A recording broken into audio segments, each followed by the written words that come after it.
Ndumiriri-ini yake Mutongoria wa bururi Uhuru Kenyatta hindi ya mambura ma gukungwira muthi wa Jamhuri augite nyumba ya kiririkano kana munara wa maundu ma tene iria itanyitwo gukorwo ikirikirira mweri-ini wa kana mwaka ukite igukorwo iri kiguciririo na kiririkano kia haria bururi wa Kenya umite. Apart from being a place of remembrance and healing, this place will be an arena where the past, the present, and the future will converge.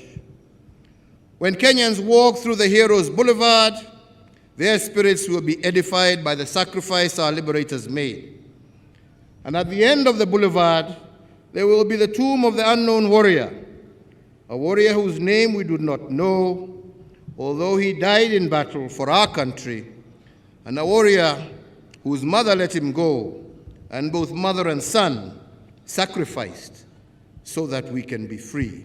Bisha cia andu matanyihiire 1,090 aria ni njamba na mahothire mioyo yao niguo bururi wigwatire wiyathi ni igukorwo igikirwo nyumba-ini ino iture ire kiririkano meciria-ini ma mukenya wothe uritonyaga kuo. But not all the galleries will be sad news. The Hall of Innovation in this museum will celebrate the brilliant, game-changing ideas produced by Kenyans. This hall will speak to the future and how our past has guided it.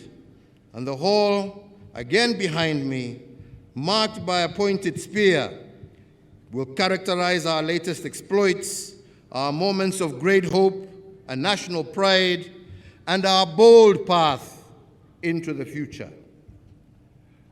So, fellow Kenyans, this place will be a book of history, an illumination of the future, weaved in hope, written in pictures, sculptures, and historic artifacts. Mutongoria wa kiama kia ODM Raila Odinga onake ndanatigwo na thutha na gutougiria mutongoria wa bururi kumana na wirutiri ona ningi kwamura kiharo kia Uhuru Gardens akiuga undu uyu ni ugukorwo ugiteithiriria akenya aria matari na umenyo wa kuria bururi umite na ndanahitha ati mugunda uyu marautunyukithirie moko-ini ma aici a migunda. But Kenyans must also know that this ground was not chosen for no reason.